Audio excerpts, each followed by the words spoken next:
ഇന്നത്തെ ഈ നല്ല സമയത്തിനായി ദൈവത്തെ സ്തുതിക്കുന്നു. നാം വീണ്ടും 103 സങ്കീർത്തനം നാം വീണ്ടും വായിക്കാനിടയായിരിക്കുകയാണ്. 103 സങ്കീർത്തനം ഹല്ലേലൂയ, അതിന്റെ 1-2 വാക്യങ്ങളാണ് ശ്രേഷ്ഠമായ വാക്യങ്ങൾ എന്ന് നേരത്തെ പറഞ്ഞ് ഓർപ്പിക്കുവാനിടയായി. അതിന്റെ 1-2 വാക്യങ്ങൾ നാം പല ഇവിടെ പറഞ്ഞിട്ടുള്ളതും പ്രാർത്ഥിക്കാറുള്ളതും ആ വാക്യങ്ങൾ വെച്ചുകൊണ്ട് ധാരാളമായി നാം സംസാരിക്കാറുള്ളതുമാണ്. എന്തൊക്കെയാണ് ആ വാക്യങ്ങൾ കൊണ്ട് നമ്മുടെ ജീവിതത്തിലേക്ക് കടന്നു വരുന്ന ചിന്തകൾ എന്ന് നോക്കിയാൽ, ആമേൻ, എൻ മനമേ യഹോവയെ സ്തുതിപ്പീൻ, എന്റെ സർവാന്തരംഗമേ അവന്റെ വിശുദ്ധ നാമത്തെ വാഴ്ത്തുവീൻ. എൻ മനമേ യഹോവയെ വാഴ്ത്തുവീൻ, അവന്റെ ഉപകാരങ്ങളൊന്നും മറക്കരുത്. ദൈവത്തിന്റെ ഉപകാരങ്ങൾ മറക്കരുത് എന്ന് പറയുമ്പോൾ നമുക്ക് കാണുവാൻ കഴിയുകയാണ്, ദൈവം നമ്മുടെ ജീവിതത്തിൽ ചെയ്യുന്ന കാര്യങ്ങളെ കുറിച്ച് ഒന്ന് പുറകോട്ട് ചിന്തിക്കുവാൻ, പുറകിലേക്ക് നമ്മുടെ ചിന്തകളെ. എന്തുകൊണ്ടാണ് ഈ വാക്യങ്ങളെല്ലാം എന്റെ ജീവിതത്തിലേക്ക് വീണ്ടും കൊണ്ടുവരുന്നത് എന്ന് എനിക്കറിയത്തില്ല. പക്ഷെ എനിക്ക് ഒന്നറിയാം, ദൈവത്തിന് നിങ്ങളോട് സംസാരിക്കാനുണ്ട്. ഇന്ന് രാത്രികാലം ദൈവത്തിന് ചില വഴികളും മുഖാന്തരങ്ങളും നിങ്ങളെ ഓർമ്മപ്പെടുത്തിയിട്ട് ദൈവത്തിന് നിങ്ങളെ ഒന്ന് ദൈവസന്നിധിയിൽ ഉറപ്പിക്കേണ്ടതിന് ആവശ്യമായിട്ടുള്ളതാണ് ഇന്നത്തെ ഈ വചന ശുശ്രൂഷ എന്ന് പറയുന്നത്. വചന ശുശ്രൂഷയ്ക്ക് ഏറെ പ്രാധാന്യമുണ്ട്. കാരണം ഹല്ലേലൂയ, ആരാധിച്ചു കഴിയുന്ന ജീവിതത്തിന്മേൽ ദൈവത്തിന്റെ വചനമാണ് അത് അത്ഭുതമായി വെളിപ്പെടുത്തി നമ്മെ ബലത്തോടെ നടത്തുന്നത് എന്നുള്ളത് നമുക്ക് കാണുവാൻ കഴിയുകയാണ്. അവിടെ പറയുകയാണ്, അവന്റെ ഉപകാരങ്ങളൊന്നും മറക്കരുത്. ദൈവസന്നിധിയിൽ ദൈവം ചെയ്ത ഉപകാരങ്ങളെ നാം ഒന്ന് പുറകോട്ട് തിരിഞ്ഞു നോക്കിയാൽ ആർക്കും അത് മറക്കുവാൻ കഴിയത്തില്ല. പക്ഷേ ചില സമയങ്ങളിൽ നമ്മുടെ ജീവിതത്തിന്റെ യാത്രകളിൽ നാം മറന്നു പോകുവാൻ ഇടയാകുന്നുണ്ട്. നാം ഹല്ലേലൂയ അതെല്ലാം വിട്ടുപോയി കളയുന്ന സമയങ്ങളുണ്ട്. പക്ഷെ എപ്പോഴാണ് ഇതൊക്കെ ഓർക്കുന്നതെന്ന് അറിയാമോ? ഏതെങ്കിലും പ്രതിസന്ധി ഘട്ടം നമ്മുടെ ജീവിതത്തിലേക്ക് വരുമ്പോൾ, ദൈവസന്നിധിയിൽ ആത്മാർത്ഥമായി നാം ഒന്ന് ഇരിക്കുമ്പോൾ, നാം ദൈവസന്നിധിയിൽ നാം അതൊക്കെ ഓർത്ത് ഒന്ന് അയവിറക്കുവാനായിട്ടിടയാകും. അയവിറക്കുന്ന മൃഗങ്ങളെ പോലും ദൈവത്തിന് ഭയങ്കര ഇഷ്ടമാണ്. കാരണം അറിയാമോ, അതാണ് ഹോമയാഗത്തിനുള്ള യാഗമായി കൊണ്ടുവരേണ്ട മൃഗം പോലും അയവിറക്കുന്ന മൃഗങ്ങളായിരിക്കണം. കാരണം എന്തെന്നറിയാമോ, അതിന്മേൽ ഒരു പ്രസാദമുണ്ട്. അത് അർപ്പിക്കുമ്പോൾ ഒരു സൗരഭ്യവാസന പുറപ്പെടുവാനായിട്ടിടയാകും. ഇന്ന് രാത്രികാലം ദൈവസന്നിധിയിൽ കടന്നു വന്നിരിക്കുന്ന ദൈവജനം ദൈവത്തിന്റെ ഉപകാരങ്ങളെ ഓർത്ത് നന്ദി കരയ്ക്കുമ്പോൾ എന്ത് സംഭവിക്കുന്നറിയാമോ? നിങ്ങൾ നന്ദി പറയുന്ന ഓരോ വാക്കുകളും അത് സൗരഭ്യവാസനയായി സ്വർഗം സന്തോഷിപ്പാനിടയാക്കുന്ന ഒരു മുഖാന്തരമാണ് എന്ന് ഞാൻ ഇന്ന് രാത്രികാലം ഓർപ്പിക്കട്ടെ. ഹല്ലേലൂയ. എനിക്ക് ഈ തരത്തിൽ ഓർപ്പിക്കുവാനായിട്ടുള്ളത് ഒരു പ്രവാചകനെ കുറിച്ചാണ്. അങ്ങനെ ഏലിയ പ്രവാചകൻ എന്ന പ്രവാചകനെ നാം കാണുമ്പോൾ അവന്റെ ജനനോ അവന്റെ ചരിത്രങ്ങളോ ഒന്നും തന്നെ വെളിപ്പെടുത്തിയിട്ടില്ല. ഉൽപ്പത്തി പുസ്തകത്തിൽ നാം കാണുന്നത് പോലെ തന്നെ ആദിയിൽ ദൈവം ആകാശവും ഭൂമി സൃഷ്ടിച്ചു എന്ന് പറയുമ്പോൾ ഇതെങ്ങനെയാ ദൈവമേ നീ സൃഷ്ടിച്ചത് എന്നുള്ളത് ദൈവം അരുളി ചെയ്തിട്ടില്ല, പറഞ്ഞിട്ടില്ല, വിവരിച്ചിട്ടില്ല. ഒറ്റ ഒരു സുപ്രഭാതത്തിൽ വചനത്തിൽ എഴുതിയിരിക്കുകയാണ്, ആദിയിൽ ഞാൻ ആകാശവും ഭൂമിയെ സൃഷ്ടിച്ചു. അതിന് ശാസ്ത്രലോകം പലതും കണ്ടുപിടിച്ചുകൊണ്ടിരിക്കുക, പലതും കണ്ടുപിടിക്കാൻ ഇനിയും ഇരിക്കുന്നുണ്ട്. പക്ഷെ ഒന്ന് ദൈവത്തിന്റെ വചനം ആസന്ദിഗ്ധമായിട്ട് പറയുകയാണ്, ഞാനാണ് ആദിയിൽ ആകാശവും ഭൂമിയും സൃഷ്ടിച്ചത്. ഹല്ലേലൂയ. ഇതിന് എത്ര തന്നെ പറഞ്ഞു പോയെന്ന് പറഞ്ഞാലും എന്തെല്ലാം ഹല്ലേലൂയ എത്തിയസ്റ്റുകാര് അല്ലെങ്കിൽ എഗ്നോസ്റ്റിക്സുകാര് ഇവരെല്ലാം എന്തെല്ലാം പറഞ്ഞെന്ന് പറഞ്ഞാലും ദൈവം പറഞ്ഞ വാക്ക് ഇപ്രകാരമാണ്, ഞാൻ ആദ്യം ആകാശവും ഭൂമിയും സൃഷ്ടിച്ചത്. അതിനപ്പുറമായി ആർക്കെന്തെങ്കിലും എന്തെങ്കിലും പറയുവാണെങ്കിൽ അതെല്ലാം വൃഥ പറയുന്ന വാചകങ്ങളായിട്ട് മാത്രമേ കൂട്ടുവാൻ കഴിയുള്ളൂ. അങ്ങനെ ഒരു എൻട്രിയാണ് ഏലിയാവിന്റെ ജീവിതത്തിൽ ഉണ്ടായിരുന്നത്. രാജാക്കന്മാരുടെ പുസ്തകം 17-ാം അധ്യായത്തിലാണ് നമുക്ക് കാണുവാൻ കഴിയുന്നത്. തിസ്ബയിൽ നിന്നുള്ള തിസ്ബ്യനായ ഏലിയാവ് എന്ന് പറഞ്ഞുകൊണ്ട് ഒരുവനെ പരിചയപ്പെടുത്തിയിട്ട് ദൈവം അവനെ എവിടെ കൊണ്ടുവന്നറിയാമോ? രാജാവിന്റെ മുൻപിൽ കൊണ്ടുവന്ന് നിർത്തിയിട്ട് പറയുകയാണ്, രാജാവിനോട് പറയുകയാണ്, ഞാൻ പറഞ്ഞല്ലാതെ ഈ ആണ്ടുകളിൽ മഞ്ഞും മഴയും പെയ്യുകയില്ല. ഹല്ലേലൂയ. ഒരുവരെ വെറുതെ കൊണ്ടുവന്നിട്ട് അങ്ങനെ പറഞ്ഞതല്ല, കാരണമുണ്ട്. എന്തെന്നറിയാമോ? ഇസ്രായേൽ ജനത്തെ ചിലത് പഠിപ്പിക്കേണ്ടതിനാണ് ദൈവം ഇപ്രകാരം പറയുവാനായിട്ടിടയായത്. എന്താ ദൈവമേ ഇസ്രായേൽ ജനത്തെ എന്താ പഠിപ്പിക്കേണ്ടതെന്ന് ചോദിച്ചാൽ ദൈവം പറയും, ഹല്ലേലൂയ, ഞാൻ അവരെ ആരുടെ അടുക്കൽ അയച്ചെന്നറിയാമോ? ആഹാബ് എന്ന രാജാവിന്റെ മുൻപിലേക്ക് എന്റെ പ്രവാചകനെ അയച്ചത്.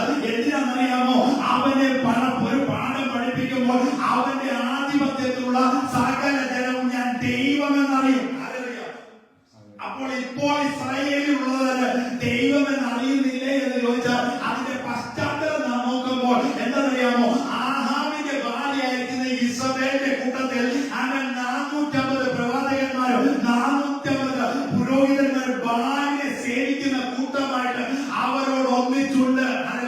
അതിനർത്ഥം ഇസ്രായേലിൽ മുഴുവൻ വിഗ്രഹങ്ങളെ കൊണ്ട് നിറഞ്ഞിരിക്കുന്നു.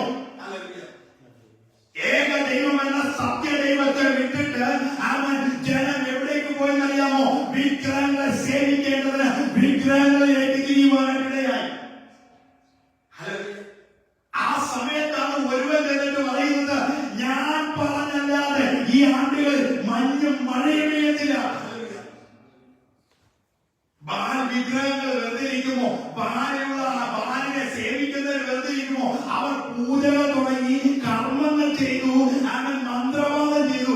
എന്നിട്ടും ഒന്നും ഈ പ്രകൃതിയുടെ നിയമത്തെ തടയുവാൻ കഴിയുന്ന ഒരുവൻ കൽപ്പിച്ചതിന് ഒരു മാറ്റവും സംഭവിപ്പിക്കുവാൻ ആർക്കും കഴിയില്ല. അവിടെ നിന്നുകൊണ്ട് ഏലിയാവിനെ എവിടേക്ക് പറഞ്ഞു വിട്ടെന്നറിയാമോ? ഏലിയാവിനോട് പറയാ, നീ ഇവിടെ നിന്ന് പുറപ്പെട്ടു പോണം. എവിടെ പോണം? അവൻ കെരീത്ത് തോട്ടിന്റെ അവിടെ പോണം. നിന്നെ പുലർത്തേണ്ടത് ഞാൻ കാക്കകളോട് കൽപ്പിച്ചിരിക്കുക. അവൻ കെരീത്ത് തോട്ടിലേക്ക് കടന്നുപോയി. അവിടെ താമസിച്ച ഏലിയാവിനറിയാം വെള്ളം അല്ലെങ്കിൽ തോട്ടിൽ നിന്ന് വെള്ളം കുടിക്കണം. അവൻ രാവിലെയും വൈകുന്നേരവും കാക്ക ഭക്ഷണം കൊണ്ടുവരും, അത് തിന്നണം. അവൻ സുഖമായിട്ട് അവിടെ ഇരിക്കുക. പക്ഷേ അവൻ ക്ഷാമം കഠിനമായതുകൊണ്ട് അല്ലെങ്കിൽ വെള്ളത്തിന്റെ സ്രോതസ് ഇല്ലാത്തതുകൊണ്ട് തോട് പെട്ടെന്ന് വറ്റിപ്പോയി. പക്ഷേ ദൈവത്തിന്റെ അടുത്ത പ്രോഫറ്റിക് മിഷൻ എന്ന് പറയുന്നത് അവനോട് പറയുകയാണ്, അവൻ നീ ഈ സ്ഥലം വിടണം. ഹല്ലേലൂയ. കംഫർട്ട് സോണായിട്ട് ഇരുന്നതായ സ്ഥലമാണ് കെരീത്ത്. പക്ഷെ അവിടെ നിന്ന് വിടണം. അടുത്ത ഗോഡ് ദൈവത്തിന്റെ പർപ്പസ് എന്ന് പറയുന്നത്, പ്ലാൻ എന്ന് പറയുന്നത്, ഹല്ലേലൂയ, അവൻ പറയുകയാണ്, ഞാൻ ഒരു വിധവയെ പോയിന്റ് ചെയ്തിട്ടുണ്ട്. ഹല്ലേലൂയ. എന്തിനു വേണ്ടി അറിയാമോ? നിന്നെ പുലർത്താൻ. നീ എവിടേക്ക് പോകണം? നീ സീദോനിലുള്ള സാരാഫത്തിലേക്ക് പോകണം. ഹല്ലേലൂയ. ഈ സമയം ഈ ദേശത്ത് സംഭവിക്കുന്ന കാര്യങ്ങളുണ്ട്. എന്തെന്നറിയാമോ? ക്ഷാമം അതികഠിനമായപ്പോൾ ഇത് പ്രവചിച്ച പ്രവാചകനെ തപ്പി ഇറങ്ങാത്ത ഒരു സ്ഥലവും ഇസ്രായേലിൽ ഈ രാജാവും നിയോഗിച്ച് അയച്ച ആൾക്കാർ അടിച്ചു പെറുക്കിയിട്ട് ഇവനെ കണ്ടെത്തുവാനായിട്ട് കഴിയില്ല. ഹല്ലേലൂയ. ഒരു പ്രവാചകനായിരിക്കുന്ന ഏലിയാവിനെ സകല ജനവും കാണുന്ന അറിയുന്ന ഏലിയാവിനെ കണ്ടെത്തുവാൻ ആർക്കും കഴിയാതിരുന്നപ്പോൾ ദൈവം പറയുകയാണ്, നീ ഇവിടെ ഈ സ്ഥലം തന്നെ വിടണം. ഹല്ലേലൂയ. നമുക്കറിയാം, യേശു എന്ന കുഞ്ഞിനെ കൊല്ലുവാൻ ഹെരോദാവ് നോക്കുന്നെന്ന് പറഞ്ഞപ്പോൾ അവരുടെ അമ്മയപ്പന്മാരോട് ദൂതൻ വന്നിട്ട് പറയുകയാണ്, അവൻ നിങ്ങൾ ഈ സ്ഥലം വിട്ടു പോകണം. ഹല്ലേലൂയ. അങ്ങനെ ഒരു ചിന്തയാണ് ഏലിയാവിന്റെ ജീവിതത്തിൽ വന്നത്. നീ ഈ സ്ഥലം വിടണം. അടുത്ത ഏതാണെന്നറിയാമോ? അടുത്ത ടെറിട്ടറിയിലേക്ക് പോവുകയാണ്.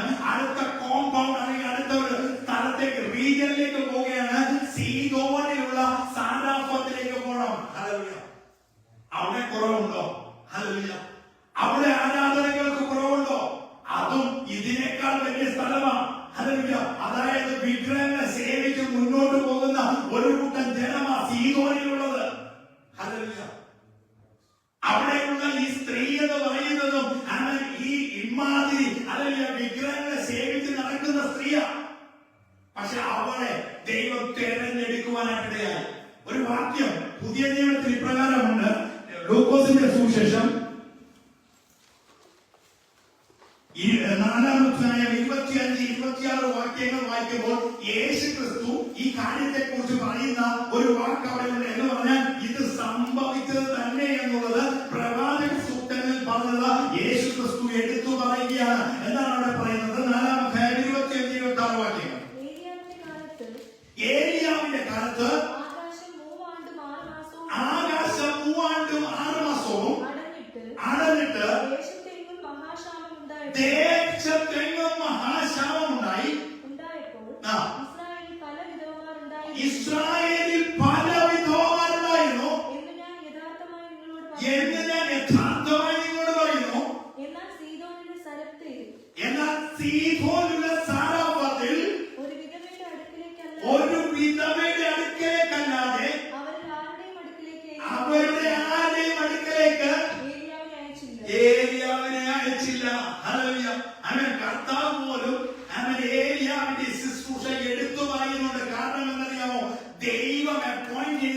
ഈ വിധവയായിരിക്കുന്ന സ്ത്രീയെ.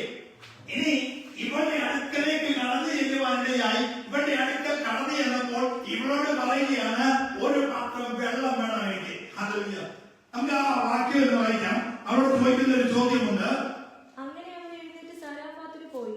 അവൻ പട്ടണവാതിൽക്കൽ എത്തിയപ്പോൾ അവിടെ ഒരു വിധവ വിറക് പെറുക്കിക്കൊണ്ടിരിക്കുകയാണ്. അവൻ അവളെ വിളിച്ചു, എനിക്ക് കുടിപ്പാൻ ഒരു പാത്രത്തിൽ വെള്ളം കുടിപ്പാൻ ഒരു പാത്രത്തിൽ കുറെ വെള്ളം കൊണ്ടുവരണം.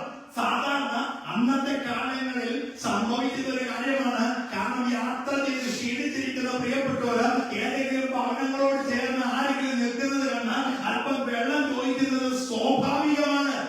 അല്ലെങ്കിൽ കർത്താവായ യേശുക്രിസ്തുവും ശമര്യക്കാരത്തി സ്ത്രീ അല്ലെങ്കിൽ താൻ ഒരു കിണറ്റിന്റെ ഇടയിൽ ഇരിക്കുമ്പോൾ ശമര്യക്കാരത്തി സ്ത്രീ കടന്നു വന്നപ്പോൾ അവളോട് ചോദിക്കുകയാണ്, എനിക്ക് കുടിപ്പാൻ അല്പം വെള്ളം തരുമോ? പക്ഷെ ഇവിടെയും അതേ ചോദ്യമാണ്, അതുപോലത്തെ ഒരു ചോദ്യമാണ് ഏലിയാവ് ചോദിക്കുന്നത്, എനിക്ക് ഒരു പാത്രത്തിൽ കുറെ വെള്ളം തരുമോ?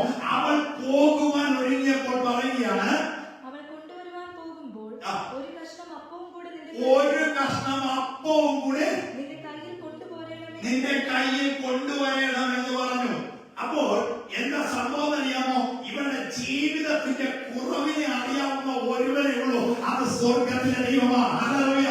ഇന്ന് രാത്രി നിങ്ങൾ ആരോടും പറഞ്ഞില്ലെങ്കിലും ആരും നിങ്ങളോട് ചോദിച്ചില്ലെങ്കിലും നിങ്ങളുടെ കുറവിനെ അറിയുന്ന ഒരു ദൈവമുണ്ട്. ഹല്ലേലൂയ. അവനറിയാം എവിടെയാ നിന്റെ കുറവ് സംഭവിച്ചിരിക്കുന്നത്, എവിടെയാ തൊടേണ്ടത്, എവിടെയാ നിന്നോട് കൽപ്പിക്കേണ്ടത് എന്നുള്ളത് അവന് നന്നായി അറിയാവുന്നതുകൊണ്ട് പ്രവാചകനായിരിക്കുന്ന ഏലിയാവ് ആ നിയോഗം കിട്ടിയിട്ട് അവൻ പറയുകയാണ്, നീ പോരുമ്പോൾ ഒരു കഷണം അപ്പവും കൂടി കൊണ്ടുവരണം. അവൾ പറഞ്ഞ നിഷ്കളങ്കതയോടെ ഓപ്പണായിട്ട് അങ്ങനെ ഒരു തെറ്റും ഒരു കളങ്കവും ഇല്ലാതെ അവൾ പറഞ്ഞ ഒരു കാര്യമുണ്ട്. എന്താണെന്നറിയാമോ? നിന്റെ ദൈവമായ യഹോവയാണ് കലത്തിൽ ഒരു പിടി മാവും തുരുത്തിയിൽ അല്പം എണ്ണയും മാത്രമല്ലാതെ എനിക്കൊരപ്പവുമില്ല. രണ്ട് വിറക് വെക്കാണ്. എനിക്കും മകനും വേണ്ടി ഒരുക്കി അത് തിന്നിട്ട് മരിപ്പാനിരിക്കുകയാകുന്നു. ഇവന്റെ ജീവിതത്തിൽ ഏതോ ഈ ശാപം മൂലം ഒന്നും പ്രാപിക്കുവാൻ കഴിയാതെ ഇവർക്ക് പക്ഷെ ഒരു കാര്യം മനസ്സിലായി. എന്താണെന്നറിയാമോ? ഇവരുടെ അടുക്കൽ കടന്നു വന്നവൻ ആരാണെന്ന് മനസ്സിലായി. അതുകൊണ്ട് ഏലിയാവിനെ ചുറ്റിട്ടുള്ളത് നിന്റെ ദൈവമായ യഹോവയാണ്. കാരണം അവൻ പറഞ്ഞത് വളരെ സത്യമാണ്. അവരുടെ ജീവിതത്തിലുള്ളത് ഒരു തെറ്റുമില്ല, കുറവുമില്ലാതെ ഏറ്റവും സ്പഷ്ടമായിട്ട് എതിരാത്രി ദൈവസന്നിധി ഇരിക്കുമ്പോഴെങ്കിലും പരമാർത്ഥതയോടെ വിളിച്ചു പറയണം, നിന്റെ കയ്യിലുള്ളത് എന്താണെന്ന്. ദൈവസന്നിധി ഉള്ളപ്പോഴെങ്കിലും ദൈവസന്നിധി മുഴങ്ങാൻ നടക്കുമ്പോഴെങ്കിലും നിന്റെ ഹൃദയം ഒന്ന് തുറക്കുവാനിടയാകണം. എന്താണ് നീ ആരെന്നുള്ളത് നിനക്കൊന്ന് വെളിപ്പെടുത്തുവാനിടയാകണം. ഒരിക്കൽ യാക്കോബുമായി മല്ല് പിടിക്കുക, ദൂതൻ മല്ല് പിടിക്കുക. അവനോട് മല്ല് പിടിച്ചുകൊണ്ടിരിക്കുമ്പോൾ അവൻ മല്ല് പിടിക്കുന്നവൻ ചോദിക്കുക, നീ ആരാ, നിന്റെ പേരെന്താ? ഹല്ലേലൂയ. ആമേൻ. ദൈവവുമായിട്ടുള്ള മൺപിടുത്തത്തിൽ അവൻ വിളിച്ചു പറഞ്ഞു, നീ എന്നെ അനുഗ്രഹിച്ചിട്ടല്ലാതെ ഞാൻ നിന്നെ വിടത്തില്ല എന്ന് പറഞ്ഞപ്പോൾ നീ ആരാ, നിന്റെ പേരെന്താ ചോദിച്ചെന്ന് അവൻ ദൈവത്തിന് അറിയത്തില്ല ഇവൻ ആരാണ്. ഹല്ലേലൂയ. എവിടെ നിന്നാണെന്ന് അറിയത്തില്ല. എന്നിട്ട് എന്താ ചോദിച്ചതെന്ന് ചോദിച്ചാൽ അവൻ വെളിപ്പെടുത്തേണ്ടെന്ന് അവന്റെ അടുക്കൽ വേണം. നിന്റെ ഹൃദയത്തെ വെളിപ്പെടുത്താൻ. ഹല്ലേലൂയ. വെളിപ്പെടുത്തേണ്ടെന്ന് അവന്റെ അടുക്കൽ നിന്റെ ഹൃദയത്തെ വെളിപ്പെടുത്തിയാൽ അവൻ നിന്നെ ഒന്ന് ട്രാൻസ്ഫോം ചെയ്യും. ഹല്ലേലൂയ. യാക്കോബ് പറഞ്ഞു, ഞാൻ യാക്കോബാ. ഹല്ലേലൂയ. എന്താ എന്റെ പേരിന്റെ അർത്ഥം എന്നറിയാമോ? ഉപായി എന്നാ. ഹല്ലേലൂയ. യാക്കോബിന്റെ പേരിന്റെ അർത്ഥം ഉപായി. കാരണം എന്താണെന്നറിയാമോ? അവൻ ജ്യേഷ്ഠനെ പഠിച്ചവനാ, അവൻ അപ്പനെ പഠിച്ചവനാ. ഹല്ലേലൂയ. അവൻ അവിടെ പറയുകയാണ്, നിന്റെ പേര് ഞാൻ ഉപായി എന്നുള്ളത് മാറ്റിയിട്ട് അവൻ നിന്റെ പേര് ഇസ്രായേൽ എന്നാക്കാൻ പോവാ. ഹല്ലേലൂയ. ഇന്ന് പലർക്കും അതറിയാം, ഇസ്രായേൽ എന്നുള്ളത്. ഹല്ലേലൂയ. ഇസ്രായേലിന്റെ പേരിന്റെ അർത്ഥം അറിയാമോ? ഹല്ലേലൂയ. ഇസ്രായേൽ എന്നുള്ള പേരിന്റെ അർത്ഥം എന്താണെന്നറിയാമോ? ഹല്ലേലൂയ. പലർക്കും യാക്കോബ് എന്ന പേരിന്റെ അർത്ഥം അറിയാം, അവൻ ഉപായി എന്നാണ്. എന്നാൽ what is the meaning of name Israel? ഹല്ലേലൂയ. ആമേൻ. ദൈവം എന്റെ കാര്യസ്ഥൻ. ആമേൻ. ദൈവം എന്റെ കാര്യസ്ഥൻ. ഹല്ലേലൂയ. എന്ന് പറഞ്ഞാൽ ഇനി മുതൽ യാക്കോബേ നീ അല്ല, നിനക്ക് വേണ്ടി ഞാനാ നിന്റെ മേൽ ഇടപെടാൻ പോകുന്നത്. ഇനിമേൽ നീ ആശ്രയിക്കേണ്ടത് എന്നെയാ. ഇനി മുതൽ നീ വിചാരിക്കുന്നത് പോലെയല്ല നിന്റെ നടപ്പ് പോകാൻ പോകുന്നത്. ഞാൻ തീരുമാനിക്കുന്നത് പോലെ നിന്നെ നടത്താൻ പോകുന്നത്. ഹല്ലേലൂയ. ഈ ദിവസങ്ങളിൽ ഒരു ട്രാൻസ്ഫോർമേഷൻ വേണമോ? ഹല്ലേലൂയ. നിന്റെ ജീവിതത്തിന്റെ മേഖലകൾ ദൈവസന്നിധി തുറന്നു പറയുവാൻ കഴിയുമെങ്കിൽ നിന്റെ ജീവിതത്തിൽ ഒരു ട്രാൻസ്ഫോർമേഷൻ സംഭവിക്കാനിടയാകും. ഹല്ലേലൂയ. എന്താണ് യാക്കോബിന്റെ ജീവിതത്തിൽ ലഭിച്ച ട്രാൻസ്ഫോർമേഷൻ എന്നറിയാമോ? അവൻ ഹല്ലേലൂയ അവന്റെ ഞരമ്പ് അവൻ ഒന്ന് തൊടുക കൊണ്ട് അവന്റെ കനാൻ ഉളുക്കി. പിന്നെ അവൻ അതൊരു അടയാളമായി എന്താണെന്നറിയാമോ? ദൈവം എന്നെ തൊട്ടതാ, ഇനി എന്റെ ആശ്രയം ദൈവത്തിങ്കല. ഹല്ലേലൂയ. അവനെ ട്രാൻസ്ഫോം ചെയ്തത്, അവനെ ട്രാൻസ്ഫോം ചെയ്തത് മുഖാന്തരം അവനിൽ നിന്നും ഒരു 12 ഗോത്രം പുറപ്പെട്ടു വരുവാനിടയായി. ദൈവം ഒരിക്കൽ ട്രാൻസ്ഫോർമേഷൻ. ഇന്ന് രാത്രി എന്നെ കേൾക്കുന്ന പ്രിയ ദൈവമക്കളെ, നിന്റെ ജീവിതത്തിൽ ഒരു ട്രാൻസ്ഫോർമേഷൻ വരണമോ? ദൈവസന്നിധി നിന്നെ തന്നെ ഒന്ന് വെളിപ്പെടുത്തുവാൻ സാധിക്കുമെങ്കിൽ അവിടെയാ ദൈവത്തിന്റെ ട്രാൻസ്ഫോർമേഷൻ നിന്റെ വെളിപ്പെടുവാനിടയാകുന്നത്. ഹല്ലേലൂയ. അങ്ങനെ പറഞ്ഞു വന്നതായ വാക്യങ്ങളിലേക്ക് ഞാൻ നിങ്ങളുടെ ശ്രദ്ധയെ തിരിക്കുകയാണ്. അവിടെ പറയുകയാണ്, ഏലിയാവിന്റെ അടുക്കൽ വിധവയായ സ്ത്രീ പറയുകയാണ്, ഇതല്ലാതെ എന്റെ കയ്യിൽ ഒന്നുമില്ല, ഇത് കടിച്ചിട്ട് ഞങ്ങൾ മരിക്കാൻ പോവുകയാണ്. ഏലിയ പറഞ്ഞു, ആദ്യം എനിക്ക് ഇച്ചിരി വെള്ളവും അപ്പോ നീ എനിക്ക് കൊണ്ടുപോവാ. അപ്പോൾ നമുക്കൊരു ഉദാഹരണം ചിന്തിക്കാം. എന്താണെന്നറിയാമോ? അവൾക്കും മകനും കൂടി 2 അപ്പം ഉണ്ടാക്കി. ഒരെണ്ണം ഇവളും തിന്നും, ഒരെണ്ണം അവനും തിന്നും, കുഞ്ഞും തിന്നും. എന്നിട്ട് ഇവർ മരിക്കാൻ പോകുക. ഇപ്പോൾ ഏരിയാവിനകത്ത് നിന്ന് കൊടുത്താൽ ഇനി അമ്മയ്ക്ക് അല്ലെങ്കിൽ മകന് ഒരപ്പം ഉണ്ടാക്കാനുള്ള മാവേ ഉള്ളൂ. ഏതെങ്കിലും ഒരാൾ ത്യാഗം ചെയ്യണം. പക്ഷെ ഏലിയ പറയുകയാണ്, ആദ്യം എനിക്കുണ്ടാക്കിത്ത. എന്നിട്ട് നീ ഉണ്ടാക്ക്. അവിടെ പറയുകയാണ്, അവൻ ദൈവത്തിന്റെ ആലോചനയാ. എന്താ പറയുമോ? ഭയപ്പെടേണ്ട. ഹല്ലേലൂയ. അവൻ ഈ ദിവസങ്ങളിൽ അവൾ ചിന്തിച്ച് ഭയപ്പെട്ടിരുന്നത് എന്താ പറയാമോ? എന്റെ കയ്യിൽ ഇതേ ഉള്ളൂ, ഇനി എനിക്ക് മുന്നോട്ട് പോകുവാൻ കഴിയത്തില്ല. അതുകൊണ്ട് ക്ഷാമമതി കഴിയാമ, ഒരു മാർഗവുമില്ല. അതുകൊണ്ട് ഇത് കഴിഞ്ഞിട്ട് മരിക്കാം എന്നുള്ളതാ. അപ്പോൾ ഏലിയ പറയുകയാണ്, ഭയപ്പെടേണ്ട. ഹല്ലേലൂയ. ഇന്ന് രാത്രി എന്നെ കേൾക്കുന്ന പ്രിയമുള്ളവരെ, ഏതൊരു വിഷയത്തിലാണ് നീ തകർന്നിരിക്കുന്നത്, ഏതൊരു വിഷയത്തിലാണ് നീ നെടുവീർപ്പിട്ടിരിക്കുന്നത്, ഏതൊരു വിഷയത്തിലാണ് ആരോട് പറയാൻ സാധിക്കാതെ നീ ആയിരിക്കുന്നത്, അതിനെ ദൈവം പറയുകയാണ്, ഭയപ്പെടേണ്ട. ഹല്ലേലൂയ. ചിലത് നീ പറഞ്ഞതുപോലെ ചെയ്യുക. ആദ്യം എനിക്ക് ചെറിയൊരു അട ഉണ്ടാക്കിക്കൊണ്ടുവരിക. ഒരു കൺഫർമേഷനാ. എന്താണെന്നറിയാമോ? ആദ്യം എനിക്കുണ്ടാക്കി തന്നാൽ പിന്നെ നിനക്കും നിന്റെ മകനും വേണ്ടിയുള്ളത് ഉണ്ടാക്കിക്കൊള്ളാനാ പറയുന്നത്. എന്ന് പറഞ്ഞാൽ it is not going to stop. അതവിടെ നിർത്തുന്നില്ല, അതവിടെ തീരുന്നില്ല. നിനക്ക് ഉണ്ടാക്കുവാനുള്ളതിന്റെ ദൈവത്തിന്റെ പ്രവൃത്തി ആ മാവിലും ആ എണ്ണയിലും ദൈവം പകർന്നിരിക്കുകയാണെന്നാണ് പറയുന്നത്. പറയാം,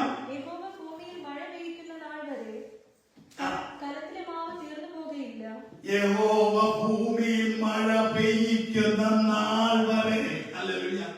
കലത്തിലെ മാവ് തീർന്നു പോകുകയില്ല, ഭരണിയിലെ എണ്ണയും കുറഞ്ഞു പോകാതെ വണ്ണം അതിൽ നിന്നും എന്നേക്കും നിനക്കും നിന്റെ കുടുംബത്തിനുള്ള റിസോഴ്സ് ദൈവം ഒരുക്കി വെച്ചിരിക്കുക. ഹല്ലേലൂയ. ഹല്ലേലൂയ. ദൈവത്തിന്റെ ഭയങ്കര ഒരു മിഷൻ ആയിരുന്നു കേട്ടോ. ഹല്ലേലൂയ. അതായത് ആ പഴയ നിയമത്തിലെ ആദ്യത്തെ പ്രവാചകനാണ്. എവിടെ പോയതറിയാമോ? അങ്ങനെ ഇസ്രായേലിന് പുറത്തു പോയി ഒരു മിഷൻ വർക്ക് ചെയ്യുന്ന ഒരു പ്രവാചകനാണ് ഏലിയാവ്. എന്താണ്? ഹല്ലേലൂയ. ഒരു prophetic mission to the gentiles. ജാതികളുടെ അടുക്കലേക്ക് കടന്നു പോകാൻ ഒരു പ്രോഫറ്റിക് മിഷനുമായിട്ട് ഇറങ്ങി തിരിച്ച ഒരു പ്രവാചകനാണ് ഏലിയാവ്. ഹല്ലേലൂയ. ഏലിയാവാണ്. അല്ലെങ്കിൽ എന്തിനാണെന്നറിയാമോ? ആ ടെറിട്ടറിയിൽ നിന്ന് മാറിയിട്ട് ബാലിനെയും പൂജ പൂജാഗിരികളെ സേവിക്കുന്ന പേഗൻ അയക്കുന്ന ആ ജനസമൂഹത്തിന്റെ നടുവിൽ ചെന്നുകൊണ്ട് അവിടെ കൽപ്പിക്കുകയാണ്, ഹല്ലേലൂയ, നിന്റെ കലത്തിലെ മാവ് തീർന്നു പോകത്തില്ല, നിന്റെ ഭരണിയിലെ എണ്ണയും കഴിഞ്ഞു പോകത്തില്ല. അത് ഭൂമിയിൽ യഹോവ ഭൂമിയിൽ മഞ്ഞ് പെയ്യിക്കുന്നതും മഴ പെയ്യിക്കുന്നതും വരെ അതിൽ നിനക്ക് അഹോരാത്രം അതിൽ നിന്നും കഴിക്കുവാനായിട്ട് സാധിക്കുമെന്നുള്ളത് വെളിപ്പെടുത്തുകയാണ്. ഈ സ്ത്രീ രക്ഷിക്കപ്പെട്ടോ? ഹല്ലേലൂയ. ഈ സ്ത്രീ മാനസാന്തരപ്പെട്ടോ? ഹല്ലേലൂയ. പക്ഷെ അടുത്ത ഒരു ദൈവ പ്രവൃത്തി നാളുകൾ കഴിഞ്ഞപ്പോൾ നമുക്ക് കാണുവാൻ കഴിയുകയാണ്. യഹോവയായ ദൈവം അവളുടെ മകനെ ഒന്ന് തൊട്ടു. ഹല്ലേലൂയ. എന്താണെന്നറിയാമോ? ഇവരുടെ ജീവിതത്തിൽ അനുഗ്രഹം മേടിച്ച് ഇതെല്ലാം ആസ്വദിച്ചു കൊണ്ടിരിക്കുമ്പോൾ ഇവരുടെ ജീവിത ശൈലി, ഇവളറിഞ്ഞ ദൈവത്തെ അവരെ മാനിക്കാതെ പിന്നെയും എവിടേക്ക് അവരുടെ ഹൃദയം തിരിഞ്ഞു. ഈ അവരുടെ കുടുംബം ആരാധിച്ചു വന്നതായ അവരുടെ വ്യക്തി ജീവിതങ്ങള് സേവിച്ചു വന്നതായ പാൽ വിഗ്രഹങ്ങളിലേക്ക് ഒന്ന് തിരിയുവാനിടയായപ്പോൾ ദൈവം അവൾക്ക് വേണ്ടതും അവൾ ആഗ്രഹിച്ചതും അവൾ ഏറ്റവും കൂടുതൽ വേണമെന്ന് പറഞ്ഞതുമായ അവളുടെ സ്വന്തം മകനെ ഒന്ന് തൊടുവാനിടയായി. ഹല്ലേലൂയ. ആ കുഞ്ഞ് മരിച്ചുപോയി. ആ കുഞ്ഞിനെയുമായിട്ട് ഏലിയാവിന്റെ അടുക്കൽ കൊണ്ടുവന്നിട്ട് ഏലിയാവോട് പറയുകയാണ്, എന്നാണ് പറയുന്നത് അറിയാമോ? എന്റെ പാപം ഓർമ്മപ്പെടുത്തേണ്ടതിനാണോ നീ എന്റെ അടുക്കൽ വന്നത്? ഹല്ലേലൂയ.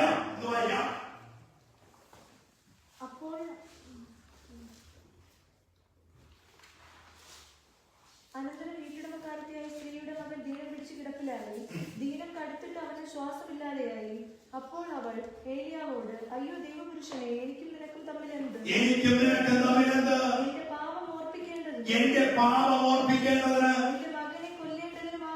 എന്റെ മകനെ കൊല്ലേണ്ടതിനുമാകുന്നുവോ നീ എന്റെ അടുക്കൽ വന്നത്? ഹല്ലേലൂയ. ഏലിയാവ് പറഞ്ഞു, ആ പൈതലിനെ എടുത്താ.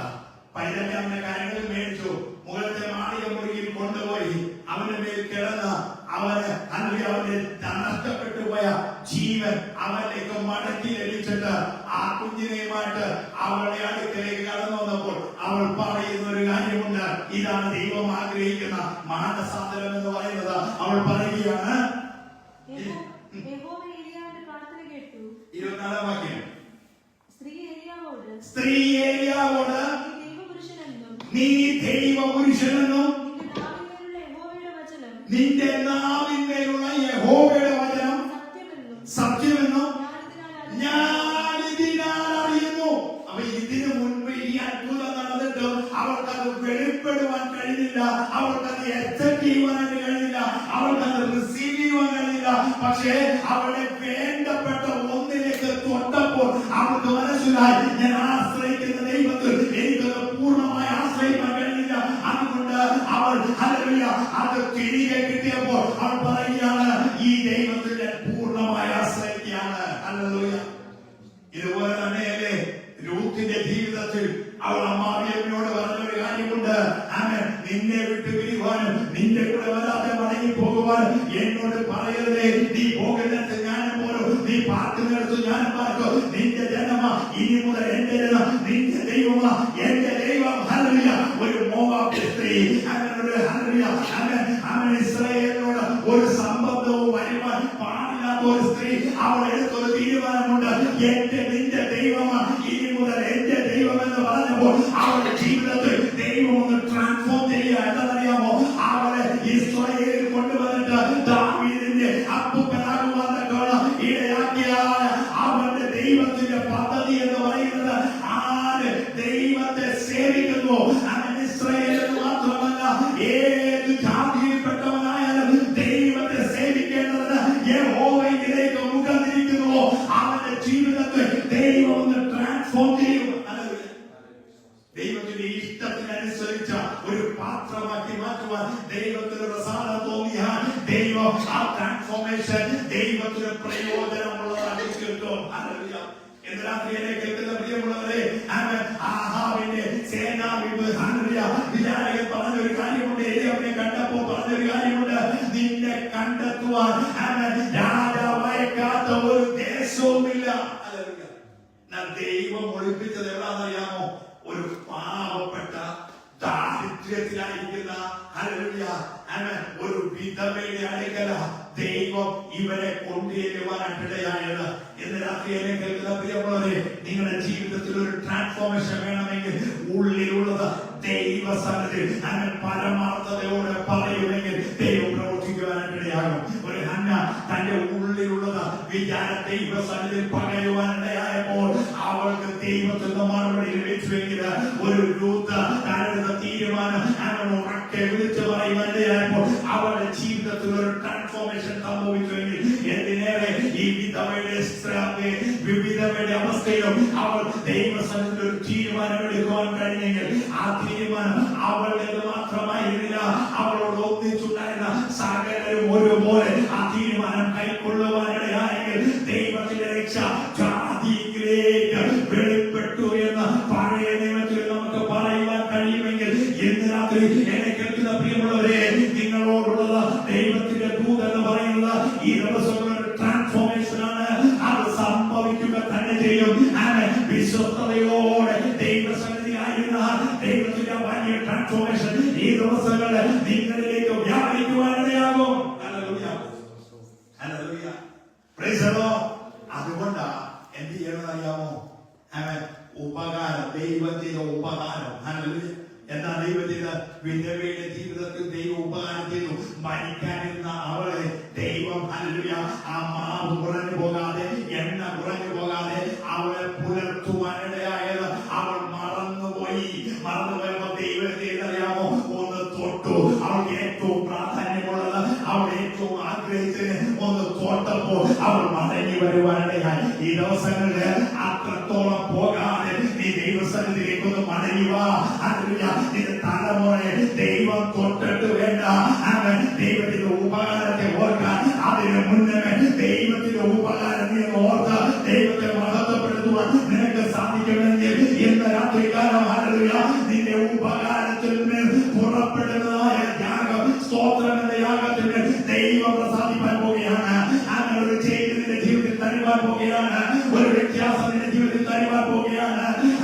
ഒന്നുമില്ലായ്മയിൽ നിന്നുകൊണ്ട് നിന്നെ ഒരു വിധവ, അവൾക്ക് ഒന്നുമില്ലായിരുന്നു, മരിക്കാൻ പോകുന്ന അവസ്ഥയിൽ നിന്നുകൊണ്ട് ദൈവം അവളെ പിടിച്ചു കഴിക്കുകയെങ്കിൽ നിന്റെ ജീവിതത്തിന്റെ മേഖലകളെ ഇല്ലാതെയായി പോകുമെന്ന് പറഞ്ഞതായ അവസ്ഥയിൽ നിന്നും, നഷ്ടപ്പെട്ടു പോകുമെന്ന് പറഞ്ഞതായ അവസ്ഥയിൽ നിന്നും, നീ തന്നെ ഭൂലോകത്ത് കാണത്തില്ല എന്ന് പറഞ്ഞ അവസ്ഥയിൽ നിന്നും ദൈവത്തിനെ പിടിച്ചെഴുന്നേൽപ്പിച്ചത് എന്തിനു വേണ്ടി എന്നറിയാമോ?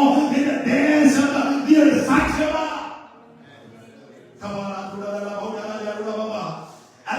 നിന്റെ കുടുംബത്തിൽ നീ ഒരു സാക്ഷ്യമാ, നിന്റെ ദേശത്ത് നീ ഒരു സാക്ഷ്യമാ, നീ ആയിരിക്കുന്ന സകല സ്ഥലത്തും നീ ഒരു സാക്ഷ്യമാ.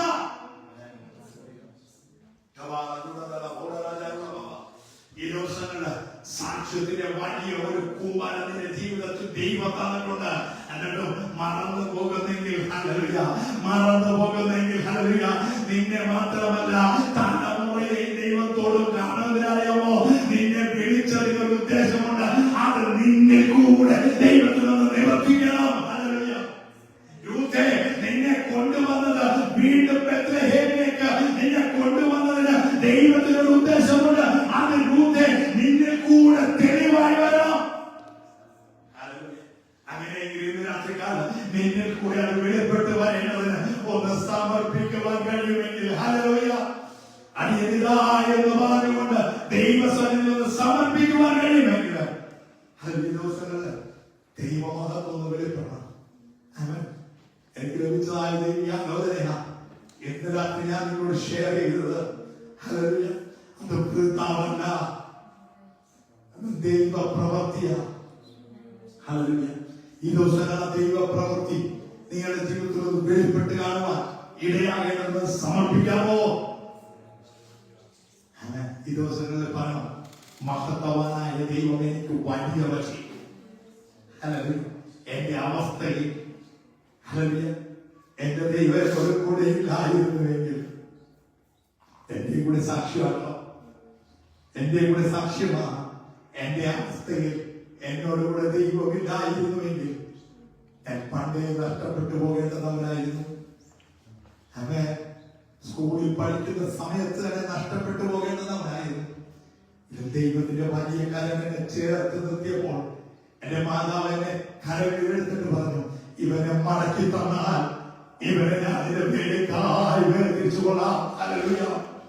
നഷ്ടപ്പെട്ടു പോകേണ്ട അവൻ ഒറ്റ മകന്റെ മേൽ ദൈവത്തിന്റെ കരം തൊട്ടപ്പോൾ എന്റെ മാതാവ് ഒരു തീരുമാനം പറഞ്ഞു, ഇവനെ മടക്കി തന്നാൽ ഇവനെ വേലക്കായി മാറ്റിക്കൊള്ളാം.